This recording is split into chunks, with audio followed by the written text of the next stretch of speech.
Bonjour à tous et bienvenue dans ce webinaire portant sur les mécanismes du sommeil et leur lien avec les oméga 3. On va attendre quelques minutes que tout le monde se connecte et puis on pourra commencer. Euh, on commencera par une petite présentation du laboratoire Norsan et puis je laisserai la parole à Julie qui est naturopathe, donc spécialiste du sommeil, voilà, et qui sera notre intervenante du jour. J'attends encore un petit peu que tout le monde se connecte, rejoigne le chat. Euh, on peut peut-être déjà commencer par se présenter. Hop, si on peut passer à la slide suivante. Voilà. Donc, bonjour à tous. Donc, je suis Morgane Nuel donc du laboratoire Norsan. Donc, j'animerai ce webinaire. Et vous retrouverez ma collègue Magali dans le chat. Donc, n'hésitez pas à lui poser toutes vos questions. Elle tentera d'y répondre et si ce n'est pas possible, on y reviendra à la fin du webinaire. On fera remonter toutes les questions que vous avez à Julie. Donc, n'hésitez pas. Et puis, on va commencer. Donc, je vais vous présenter brièvement le laboratoire Norsan, qui est un laboratoire d'origine allemande, avec un fondateur qui vient de Norvège. Euh, donc, le laboratoire Norsan a été créé il y a 10 ans maintenant en Allemagne. On est présent en France, Belgique et Luxembourg depuis 2019. On est spécialisé dans les oméga 3 marins avec des produits qui sont 100% naturels et naturellement hautement dosés. Donc actuellement, on est présent principalement donc en Europe, donc Allemagne, Autriche, Suisse, Italie, Pologne et France, mais on se développe de plus en plus dans les pays d'Europe de l'Est, comme la Slovénie, la Lituanie, la Lettonie, quoi. Donc, l'idée du laboratoire Norsan, c'est de proposer des produits qui vont être de la meilleure qualité possible, de rentrer, que tout ça rentre dans le cadre d'un rééquilibrage alimentaire et surtout, on prône une alimentation saine, naturelle et bien entendu équilibrée. Voilà. Euh, donc, si on peut juste avancer dans les slides, pardon. Voilà, donc comme je le disais, juste petit rappel, notre objectif, hein, bien entendu, c'est d'informer, de faire aussi de la prévention sur les modes d'action, sur le rôle des graisses dans l'organisme et que tout cela en fait permette un rééquilibrage entre ces oméga 6 et ces oméga 3 et d'avoir un indice oméga 3 suffisant pour voilà, avoir la meilleure santé possible. Cela étant dit, je vais laisser la parole à Julie qui va se présenter puis qui va pouvoir commencer sa présentation. Oui. Bonjour à tous et à toutes. Tout d'abord, pour merci d'être présent et de consacrer un petit peu de votre pause déjeuner à ce sujet qui me tient à cœur. Et puis, je remercie évidemment le laboratoire Norsan pour l'invitation. Donc, en effet, moi, je suis naturopathe spécialisée dans les troubles du sommeil. Donc, j'ai un cabinet à Nantes et je consulte également en visio. Et j'aide les femmes qui souffrent d'insomnie à retrouver un sommeil réparateur avec un accompagnement personnalisé et complet, puisqu'on va balayer toute l'hygiène de vie, tout ce qui est alimentation, activité physique, hygiène du sommeil évidemment, et aussi tout ce qui est gestion des émotions, gestion du stress. Et puis, j'ai également une autre casquette qui est toujours dans le même domaine, puisque j'interviens auprès des entreprises, des collectivités publiques, mais aussi des associations pour tout ce qui est prévention des troubles du sommeil. Voilà, je ne sais pas si vous souhaitez qu'on commence directement. Ouais. On peut commencer. Ok. Alors, ce que je vous propose, c'est de commencer par quelques statistiques, notamment sur l'insomnie chronique, hein, qui est un des troubles du sommeil auquel on pense évidemment en premier et qui concerne 15% des Français, dont 9% qui souffrent d'une forme sévère. Alors, c'est important dans ces 9% de faire quand même la distinction entre les hommes et les femmes, puisque pour les hommes, on est sur 6% des hommes et chez les femmes, 12%. Hein, les femmes sont 2 fois plus concernées par les insomnies. Pour ce qui est du syndrome d'apnée-hypopnée obstructive du sommeil, qu'on appelle plus communément l'apnée du sommeil, ça concerne pour les plus de 65 ans 30% des personnes. Et ce chiffre, il paraît déjà énorme, mais il faut garder en tête que tout ce qui est apnée du sommeil, c'est un trouble qu'on sait largement sous-diagnostiqué. Donc les chiffres sont peut-être même encore plus importants.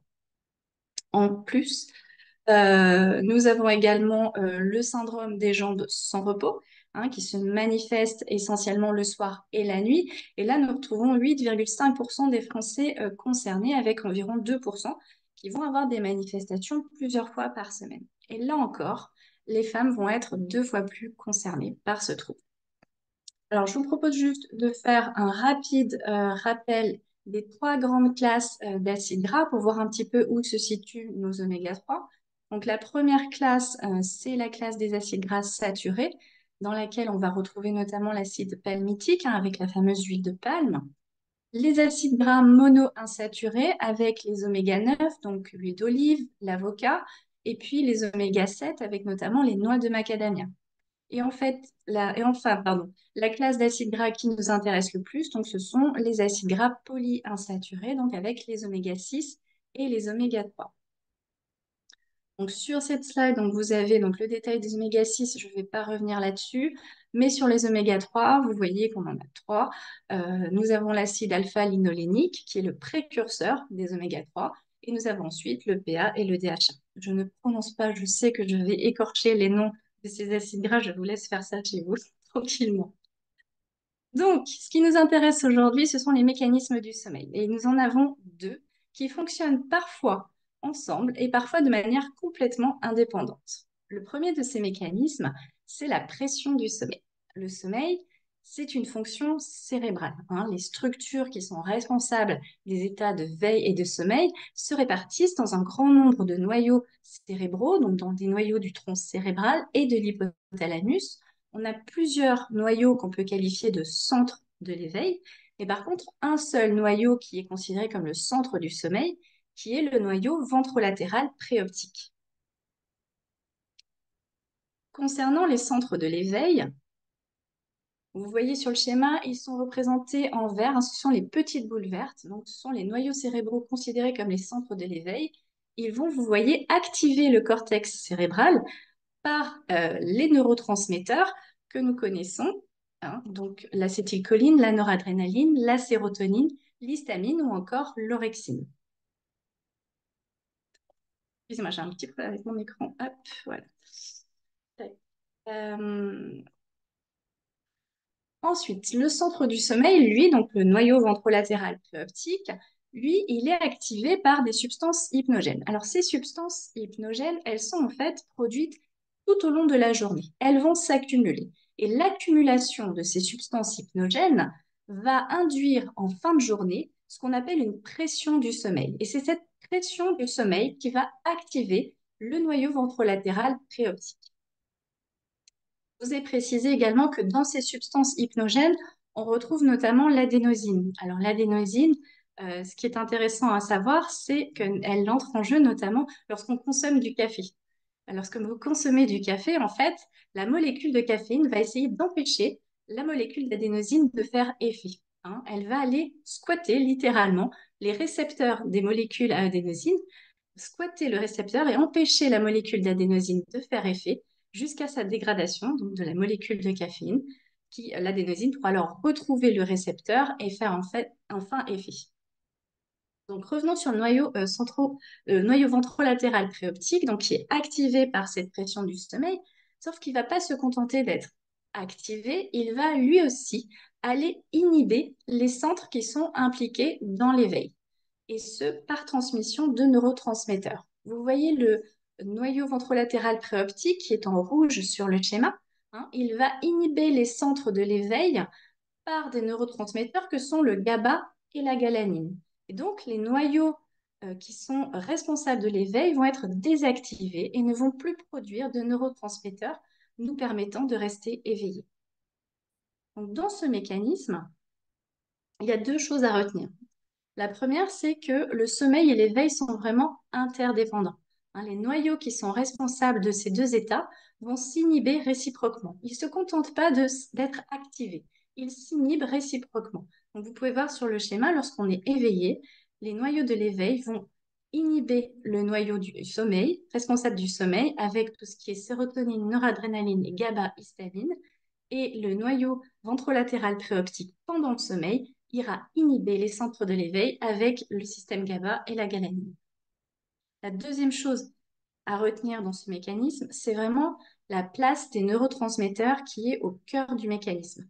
On l'a vu, hein, l'éveil est associé à des concentrations élevées d'acétylcholine, de noradrénaline, de sérotonine, d'histamine ou encore d'orexine.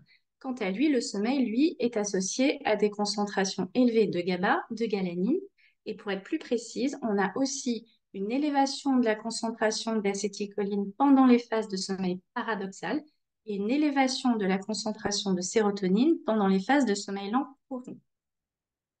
C'était le premier mécanisme du sommeil. Sur le deuxième, vous le connaissez sans doute, c'est l'horloge biologique, tout simplement. Hein, cette horloge biologique qui suit un rythme circadien donc d'environ 24 heures. C'est un rythme qui est suivi par nos principales fonctions biologiques.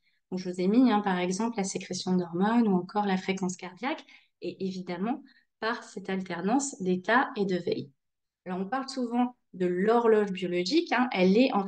Ce rythme est donné par le noyau suprachiasmatique. C'est un noyau qui est situé dans l'hypothalamus, juste au-dessus des voies optiques.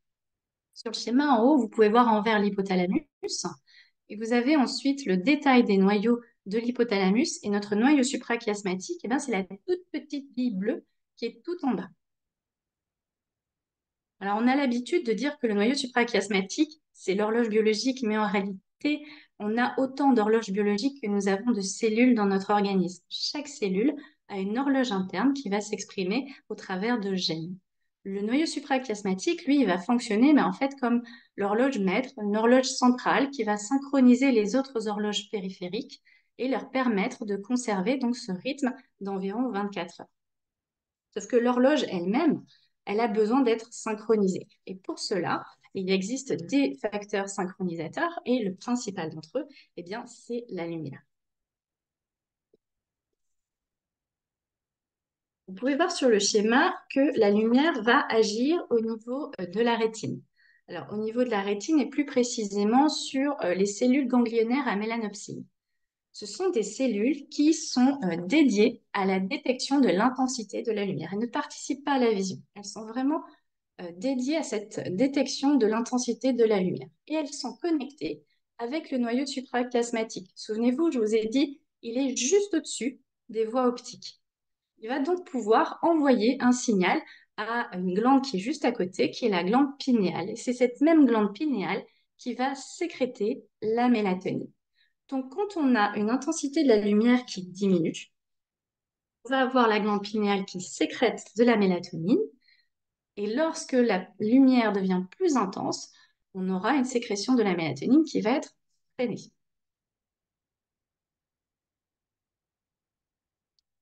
Donc, maintenant qu'on a vu les grandes lignes des mécanismes du sommeil, arrivons à ce qui nous intéresse le plus, qui va être le rôle des oméga-3 dans les mécanismes du sommeil. Nous l'avons vu, le sommeil, c'est une fonction cérébrale. Et c'est la raison pour laquelle il est évident que les oméga-3 jouent un rôle dans cette fonction. Parce que notre cerveau, il est constitué d'acides gras à hauteur de 50 à 60% du poids de notre cerveau.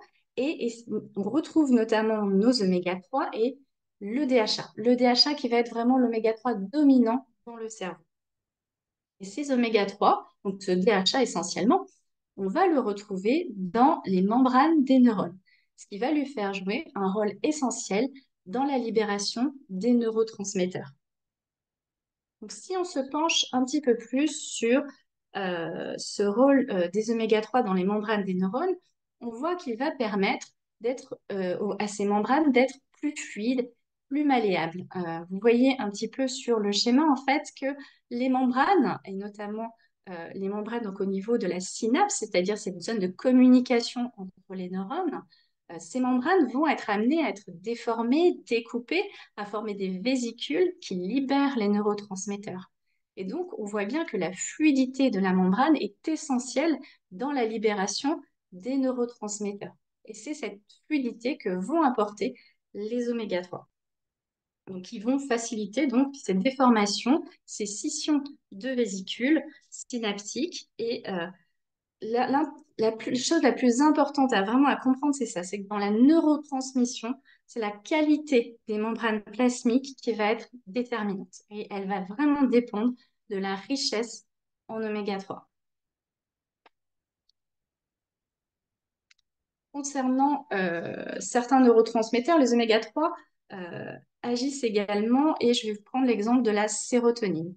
La sérotonine, je le rappelle, elle intervient en matière de sommeil à deux titres. Elle est le précurseur de la mélatonine, mais elle est aussi activatrice du système GABA. Souvenez-vous, c'est ce système GABA qui va aller inhiber les centres de l'éveil lorsque l'on dort. Les oméga 3 vont avoir un rôle à jouer vis-à-vis de la libération de la sérotonine. L'EPA, lui, va permettre l'augmentation de la libération de la sérotonine en réduisant les prostaglandines de la série E2. Donc, pour rappel, elles sont formées donc, à partir des oméga 6 et elles vont inhiber, elles, la libération de la sérotonine. Le DHA, de son côté, lui, va influencer l'action de la sérotonine en augmentant la fluidité de la membrane cellulaire et donc l'accessibilité aux récepteurs de la sérotonine. Les oméga 3 vont également jouer un rôle dans l'horloge biologique puisque, on l'a vu, hein, la lumière, c'est le principal synchronisateur de notre horloge biologique. Et le fonctionnement de la rétine va être primordial dans ce mécanisme. Les oméga 3 sont nécessaires au développement et au bon fonctionnement de la rétine. La rétine, il faut le savoir, est très riche en DHA. Le DHA, qui est notamment un précurseur de la neuroprotectine D1, qui protège la rétine. Dans le cadre d'études, on a également pu constater que les oméga 3 vont influencer la sécrétion de la mélatonine. Hein. Il a été démontré qu'une carence en oméga 3 induit une réduction importante du pic nocturne de mélatonine. Donc, c'est à ces deux titres que les oméga 3 vont pouvoir agir sur ce mécanisme de l'horloge biologique. Ce qui est intéressant également, c'est de voir que les oméga 3, non seulement ils ont un rôle à jouer dans les mécanismes du sommeil, mais ils vont également pouvoir agir sur les facteurs qui sont soit à l'origine des troubles du sommeil, soit des facteurs qui aggravent les troubles du sommeil. Alors évidemment, les facteurs auxquels on peut penser en premier, ce sont le stress, et puis dans le même domaine, eh bien, l'anxiété ou encore la dépression. On sait qu'une carence en oméga 3 peut conduire à un stress chronique et un comportement anxieux. Je vous invite à regarder le schéma. On sait qu'on a très souvent une situation inflammatoire. Or, en situation inflammatoire, les cytokines pro-inflammatoires périphériques vont agir sur les cellules microgliales et entraîner de ce fait la production de cytokines pro-inflammatoires au niveau du cerveau, qui vont agir sur les neurones. Et la conséquence de cette action, c'est une altération du bien-être avec notamment des troubles de l'humeur. Troubles de l'humeur qui sont bien entendu les meilleurs amis de l'insomnie. On voit ici qu'une étude très intéressante en 2021 avait démontré un lien entre la supplémentation en DHA et une résilience au stress. Il a été démontré que le DHA va inhiber le système de ces fameux facteurs inflammatoires que sont les cytokines pro-inflammatoires. Du côté de l'anxiété, il y a une étude également très intéressante en 2017 qui a démontré les effets des carences en oméga 3 chez les adolescents. La baisse des taux d'acide gras avait été constatée dans notamment, enfin, ces conséquences de la baisse, pardon, se faisaient sentir plus particulièrement dans deux zones du cerveau. Le cortex préfrontal, hein, qui est le siège des fonctions cognitives complexes, et le noyau accumbens, qui va être le siège de la régulation de la récompense, de la régulation des émotions. Et le constat qui a été fait dans ces deux zones, c'était une altération des synapses. Alors les synapses, souvenez-vous, hein, la zone de communication entre les neurones. Et les effets constatés de cette altération des synapses une fois arrivés à l'âge adulte, eh bien, c'était une baisse des fonctions cognitives et surtout une augmentation des troubles d'anxiété. Enfin, concernant la dépression, qui est une problématique très présente chez les personnes souffrant de troubles du sommeil, hein, la dépression et l'insomnie, c'est un petit peu l'histoire de la poule et de l'œuf. On ne sait jamais qui est arrivé en premier, mais ce qu'on sait, c'est que les carences en oméga 3, elles favorisent les comportements dépressifs. Donc l'intérêt d'un apport en oméga 3 ici est très important. Et on notera que malgré le rôle clé du DHA dans la composition du cerveau, eh bien, c'est l'EPA ici qui a donné les meilleurs résultats contre la dépression. Le deuxième facteur intéressant concernant les troubles du sommeil, c'est le surpoids. Le surpoids qui est à l'origine des 2 tiers des cas diagnostiqués d'apnée du sommeil. Alors, je vous ai mis cercle vicieux, vous voyez bien en quoi ça consiste, hein, c'est-à-dire que ce surpoids va favoriser les ronflements, l'apnée du sommeil, entraînant de ce fait un sommeil extrêmement fragmenté, une mauvaise qualité de sommeil et surtout une somnolence diurne, hein. C'est un des symptômes caractéristiques de l'apnée du sommeil, une somnolence terrible. Or, cette somnolence, elle a deux conséquences. La première, c'est un manque d'activité physique. Et la deuxième, c'est que cette fatigue pousse souvent les gens à avoir une consommation excessive de sucre. Or, ces deux facteurs, évidemment, de consommation excessive de sucre et de manque d'exercice physique, va favoriser le maintien, voire l'aggravation du surpoids. L'obésité, donc associée à un dysfonctionnement métabolique, est aussi associée à une inflammation chronique au niveau des organes périphériques et du système nerveux central. Et cette dernière, donc cette neuroinflammation, elle est caractérisée par l'augmentation de marqueurs pro-inflammatoires au niveau de la région de l'hypothalamus. L'hypothalamus, c'est la région du cerveau qui est concernée par le contrôle du comportement alimentaire.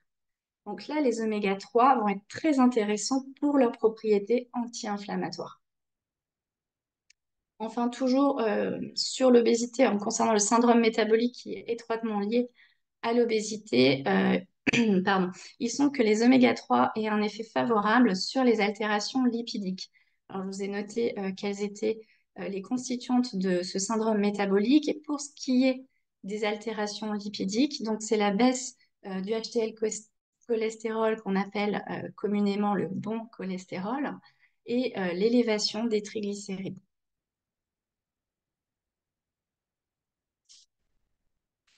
Un troisième facteur impliqué dans les troubles du sommeil, ce sont les affections respiratoires. La qualité de notre respiration peut avoir un impact significatif sur la qualité de notre sommeil, hein. Et là, c'est important pour les personnes qui souffrent notamment d'allergies saisonnières d'avoir des mesures préventives. Les oméga 3 ici vont être intéressants pour leur rôle dans le fonctionnement du système immunitaire et pour leur action modératrice des réactions inflammatoires excessives. Il y a un quatrième facteur également, j'aimerais juste que vous le notiez, je ne vais pas le développer maintenant, mais on en a parlé rapidement, les femmes sont plus concernées que les hommes par certains troubles du sommeil. Et une des raisons qui explique cette donnée, c'est pas la seule, mais elle est importante quand même, c'est notamment le facteur hormonal. Hein, on sait que les femmes sont très touchées par les troubles du sommeil, notamment en période de changement hormonal. Donc là, les oméga 3 vont être intéressants au niveau de la régulation hormonale. Alors, je vous renvoie, il me semble qu'il y a eu d'autres webinaires, notamment sur certains troubles féminins, et je pense que les collègues ont très bien abordé le sujet, donc je vous renvoie à ces webinaires-là. Alors, sans surprise, après tout ce que je vous ai dit, évidemment, les études montrent bien qu'un apport adéquat en oméga 3 va être associé à une meilleure qualité de sommeil. Les études ont démontré donc que l'apport en EPA-DHA avait pour effet une efficacité du sommeil plus importante. Alors, efficacité du sommeil, en fait, c'est un calcul, hein, c'est un rapport entre le temps de sommeil et le temps passé au lit. Donc là, on a une efficacité du sommeil plus importante. On a aussi une baisse de la fragmentation. Alors, la fragmentation, c'est une aggravation des micro-réveils. Nous avons tous, dans une nuit normale, tout un tas de micro-réveils et c'est parfaitement normal. Donc des micro-réveils parce qu'ils sont tellement courts qu'on n'a pas conscience de se réveiller. Le problème vient quand les micro-réveils sont soit trop nombreux, soit leur durée va augmenter, hein. Lorsque les micro-réveils durent trop longtemps, on va avoir ce qu'on appelle une fragmentation du sommeil et donc un sommeil beaucoup moins récupérateur. Donc là, l'apport en EPA-DHA va permettre de faire baisser cette fragmentation. On va également avoir une latence d'endormissement plus courte et un temps total de sommeil beaucoup plus long. Les études ont montré que le DHA comme le PA permettent ces améliorations, mais avec toutefois des résultats plus importants pour le DHA, ce qui semble parfaitement logique, puisque comme on l'a vu, le DHA est quand même dominant au niveau du cerveau.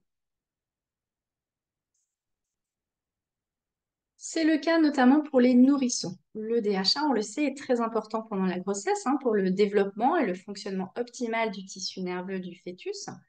Des études ont démontré qu'un apport alimentaire prénatal en DHA avait un impact bénéfique sur l'organisation du sommeil du nourrisson, avec un temps de sommeil plus long et moins fragmenté.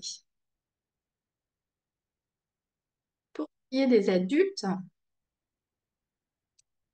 l'association EPA ou DHA avec un allongement du temps de sommeil va plus dépendre du sexe et de l'âge.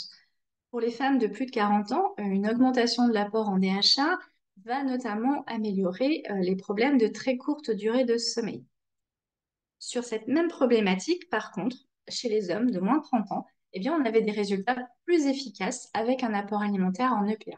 Ça ne veut pas dire qu'on n'a pas de résultats avec le DHA, hein, c'est juste que les résultats sont plus efficaces avec l'EPA.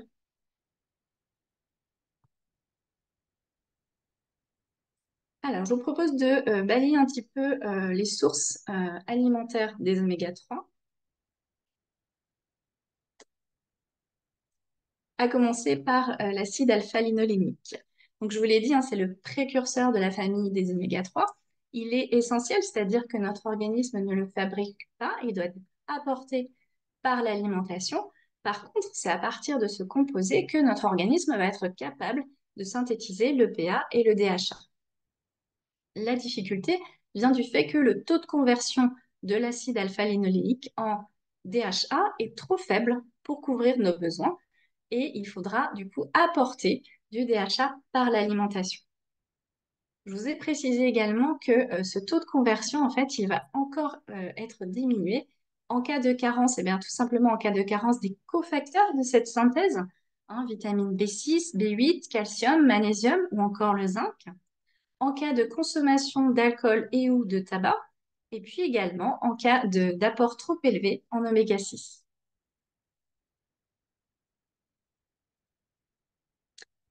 Je vous ai noté les sources alimentaires de ces oméga 3. Je voudrais apporter une petite précision concernant les huiles végétales. Euh, Très souvent, alors c'est ce que je fais, c'est ce que font mes collègues, vous verrez un certain nombre d'huiles végétales précisées ici. Attention à bien faire la distinction entre ces huiles quand vous avez comme objectif de rééquilibrer votre rapport oméga 6, oméga 3. Pourquoi je vous dis ça? Parce que les huiles que je vous cite ici contiennent toutes des oméga 3. Mais pour autant, les oméga 3 ne sont pas les acides gras majoritaires de toutes ces huiles. Si vous cherchez des huiles dont les acides gras majoritaires sont les oméga 3, il faudra vous tourner vers l'huile de lin, l'huile de cameline. Mais attention aux autres huiles. Par exemple, si je vous prends le colza, les acides gras majoritaires vont être les oméga 9. Arrivent en deuxième position les oméga 6 dans la composition de cette huile, puis ensuite les oméga 3. Donc faites attention à la composition de ces huiles si vous êtes dans la recherche d'un rééquilibrage du rapport oméga 6, oméga 3. Donc pour le PA DHA, donc poisson gras, saumon, sardines, hareng, maquereau, foie de morue, jaune d'œuf et les crustacés évidemment. Donc en pratique, pour avoir un bon apport alimentaire en oméga 3, il faut combiner une consommation d'huiles riches en oméga 3. Et attention, ce sont des huiles qui sont très fragiles, elles s'oxydent très facilement, elles craignent la chaleur et la lumière. Donc, ce ne sont pas des huiles de cuisson, hein. Vous les utilisez sur des crudités ou une fois que les aliments ont déjà été cuits.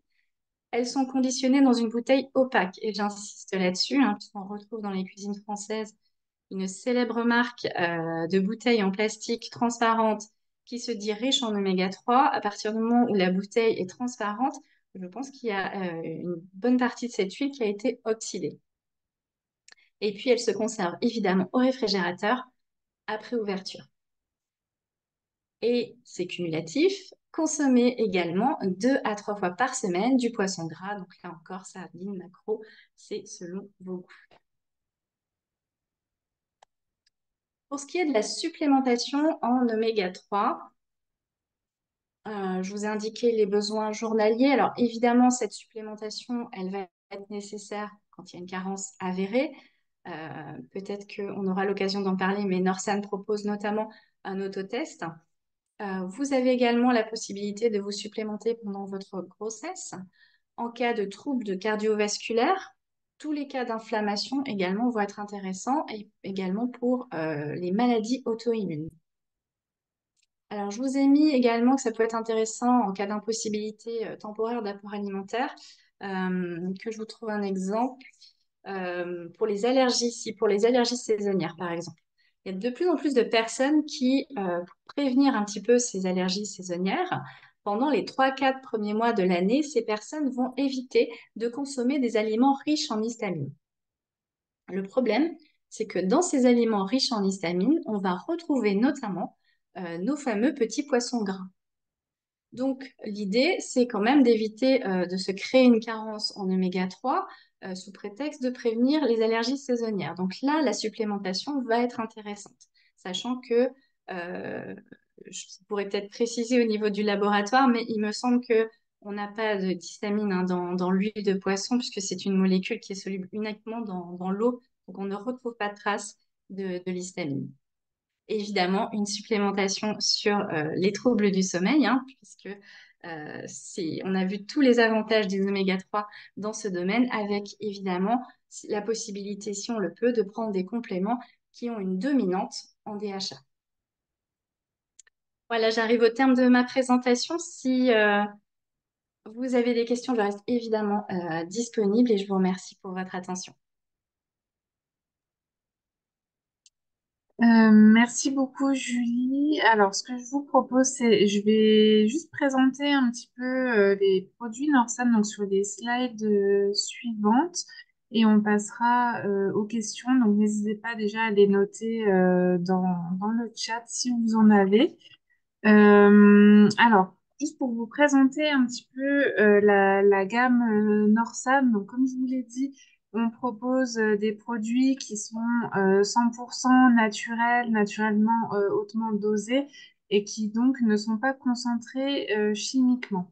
Et donc, on a 4 gammes avec chaque gamme qui est disponible sous un format capsule, mais également sous un format huileux qui est la forme en fait la plus naturelle. Donc, parmi ces gammes, vous avez la gamme totale qui est de l'huile de poisson, qui est particulièrement riche en EPA. Donc là, qui va vraiment être notre gamme la plus complète puisque l'organisme en fait est capable de faire la conversion de l'EPA en DHA. Donc là, c'est la gamme que l'on préconise en fait pour faire des cures générales, mais de par sa richesse en EPA, elle va également être très intéressante pour cibler en fait tout ce qui va être pathologie inflammatoire. Donc, dès qu'il y a de l'inflammation, hein, l'OPA et l'oméga 3 qui est des plus intéressants. Donc sachez que cette huile est disponible en version nature ou avec un léger goût de citron. Vous avez ensuite la gamme vegan qui là est une huile d'algue. Donc c'est une algue, le Schizochytrium sp, qui est naturellement riche en EPA et en DHA, euh, et plus particulièrement en DHA. Donc là, comme Julie l'a indiqué, le DHA est un constituant essentiel du cerveau et de la rétine, donc enfin, et des contribue au maintien des fonctions visuelles, en tout cas. Donc, il sera particulièrement recommandé pour ces troubles. Euh, et donc, vous avez cette gamme qui est, donc, comme les autres, disponible en capsule et en huile.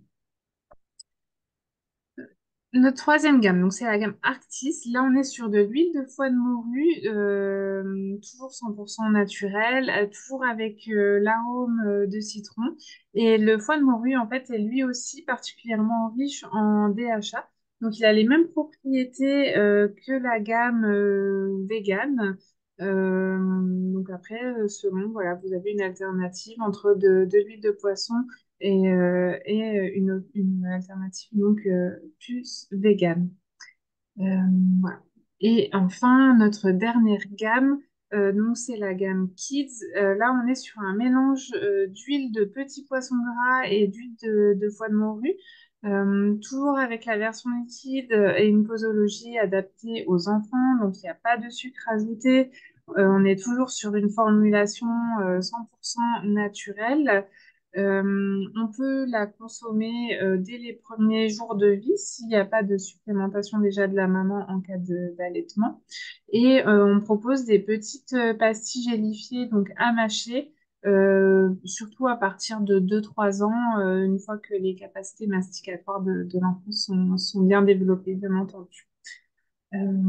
Voilà, et sur donc la slide d'après, on vous représente rapidement donc les avantages en fait à consommer nos produits. Donc je l'ai dit, on est sur des produits qui sont 100% naturels, pas de concentration chimique et surtout qui sont hautement dosés.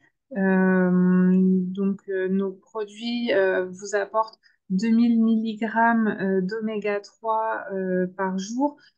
Pourquoi 2000 milligrammes? En fait, c'est un dosage qui a été établi sur la base de 34 000 analyses sanguines réalisées par un laboratoire indépendant.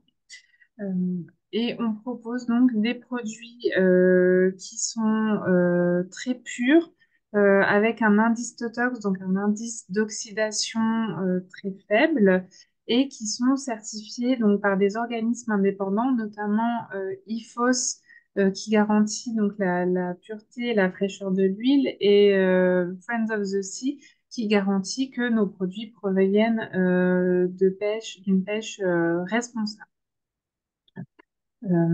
Et donc, pour finir, voilà, on travaille avec plus de 5000 médecins et thérapeutes, et également avec donc, des sportifs de haut niveau.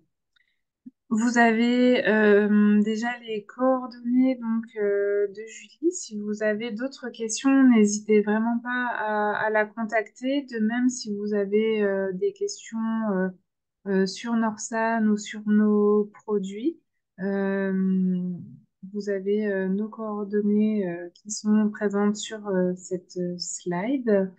Euh, voilà, donc on n'a pas de questions pas de nouvelles questions. Donc, je vais me permettre de conclure. Donc, vous avez, comme d'habitude, donc l'offre post-webinaire qui sera valable pendant une semaine. Et puis, nous, on vous retrouve donc le mois prochain.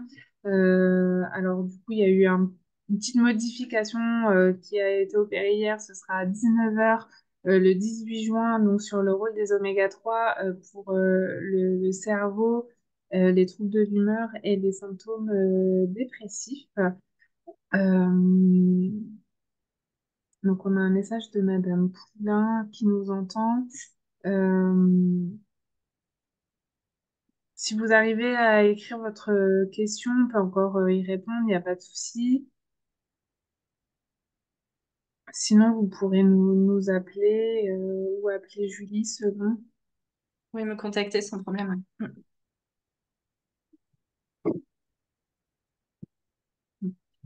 Euh, voilà. Bon, bah écoutez, on va vous laisser. Merci beaucoup, Julie, pour cette présentation. C'était vraiment très intéressant. Si vous souhaitez dire quelque chose.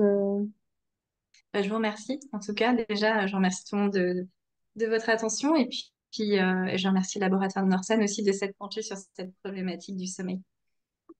Bah, merci à vous. Je vous souhaite à tous une très belle journée. N'hésitez pas à nous contacter si vous avez des questions et on vous donne rendez-vous donc le 18 juin pour notre prochain webinaire.